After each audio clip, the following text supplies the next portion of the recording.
Senior सहाफ़ी anchor person Hamid Mir साहब से कि वो अपने ख्यालात का इज़हार करें। बिस्मिल्लाहिर्रहमानिर्रहीम। सबसे पहले तो यहाँ जितने भी सहाफ़ी और सिविल सोसाइटी के लोग, पॉलिटिकल पार्टीज़ के लोग, वकला बरादरी के लोग, स्टूडेंट्स और लोग यहाँ पे आए हैं, आप सबका शुक्रिया। और असद तूर साहब जो हैं उनके साथ हम सब ने पहले भी इज़हार यकजहती किया था, आज भी कर रहे हैं। लेकिन यहाँ पर कुछ ऐसे चेहरे भी मुझे नज़र आ रहे हैं जो माजी में असद तूर की तरह तशद्दुद का निशाना बने, उन पर हमले किए गए।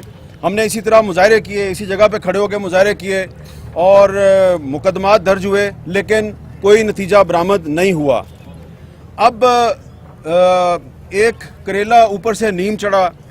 अब हुआ ये है कि एक तरफ हमला किया गया है, हमले के बाद 3 दिन गुजरने के बावजूद पुलिस ने कोई कार्रवाई नहीं की, और दूसरी तरफ वज़ीर इत्तलात साहब जो हैं वो BBC को कह रहे हैं जनाब कि इस तरह के हमले तो होते रहते हैं।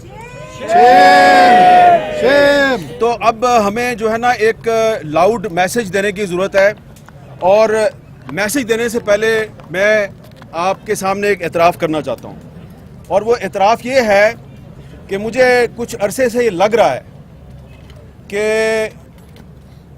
हम जिन इदारों में काम करते हैं उन इदारों को चारों तरफ से घेरा डालकर इतना मजबूर कर दिया गया है कि वो हमें अपने साथियों की नौकरियों का वास्ता दे के कहते हैं कि यार ये बात ना करें, ये कर लें, ये ना करें, ये ना करें। तो हम अपने साथी जो हैं उनकी नौकरियों की खातिर थोड़ी एहतियात का मुजाहरा करते हैं, लेकिन ऐसा लगता है कि ये अब स्ट्रेंथ बन गई है दुश्मन की, जो हमारी आज़ादी सहाफ़त का दुश्मन है। लिहाजा मैं सिर्फ अपनी बात कर रहा हूँ कि मुझे लग रहा है कि ये जो नौकरी है मेरी, ये मेरे पाँव की जंजीर बन रही है और मैं कुछ बातें नहीं कह सकता। लिहाजा आज के दिन से मैं आहिस्ता आहिस्ता कुछ बातें कहनी शुरू करूँगा, और जिसने मुझे नौकरी से निकलवाना है वो नौकरी से निकलवा दे, क्योंकि नौकरी से निकालेगा तो मुझे आज़ादी मिलेगी। मुझे आज़ादी मिलेगी तो मैं तुम्हारे चेहरों के नकाब नोचूंगा। ये आपको शायद लग रहा हो कि मुझे तो गुस्सा चढ़ा हुआ है, मुझे कोई गुस्सा नहीं चढ़ा हुआ। गुस्सा इसलिए नहीं चढ़ा हुआ कि ये जो नौजवान मेरे साथ खड़ा है, पहले आपने इसको मारा, इसके घर में घुस के मारा, और फिर आपने एक दूसरे को टेलीफोन कॉलें की और पर्सनल मीटिंग्स में कहा हमने घर में घुस के मारा।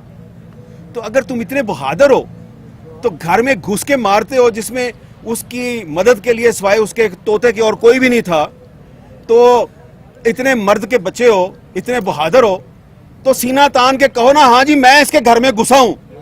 लेकिन तुम इतने बुज़दिल हो, इतने बेगैरत हो कि तुम ये तो नहीं मान रहे कि मैं इनके घर में घुसा था, तुम कहते हो ओहो नहीं कोई लड़की का भाई था जिसने मारा है। तो क्योंकि एक बहुत बेगैरत और बुज़दिल दुश्मन से वास्ता पड़ा है, तो इसलिए वो समझता है कि मेरा पता नहीं चलेगा, मैं नामालूम हूं। तुम कोई नामालूम नहीं हो, तुम्हारा पता है मैं तुम कौन हो।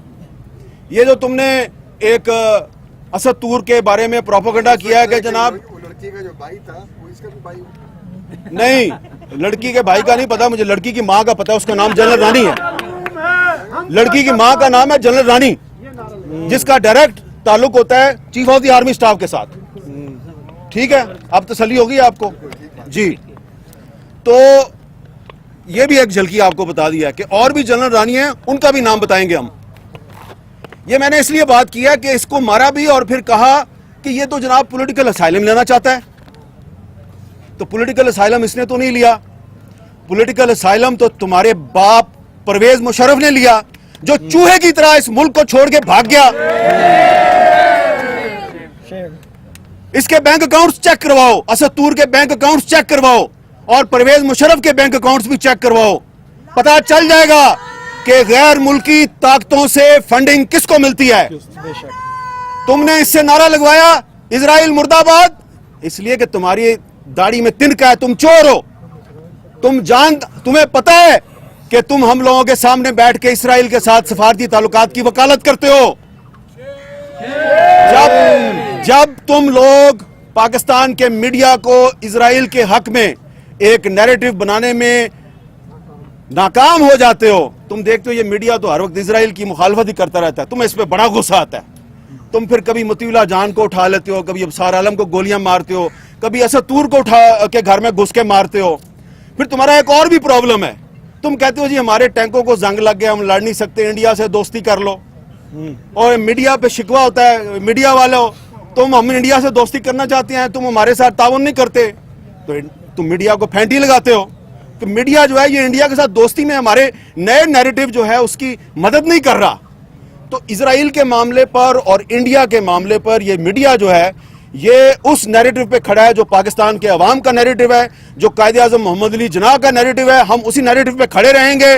तुमने मादरे मिल्लत फातिमा जिन्ना को भी गद्दार कहा और आज तुम असद तूर को भी गद्दार कह रहे हो, तो लिहाजा ये भी गद्दार है तो मैं भी गद्दार हूँ, यास्मा शराजी भी गद्दार है, फौजिया शाहिद भी गद्दार है, मुनीज़ जहांगीर भी गद्दार है, तायरा अब्दुल्ला भी हम सारे गद्दार हैं, क्योंकि आपके बाप दादा अयूब खान ने फातिमा जिन्ना को गद्दार कहा था।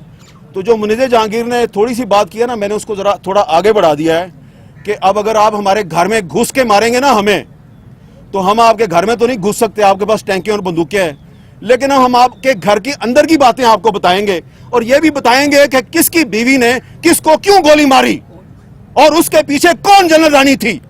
समझ आ गई है ना मैं क्या कह रहा हूं?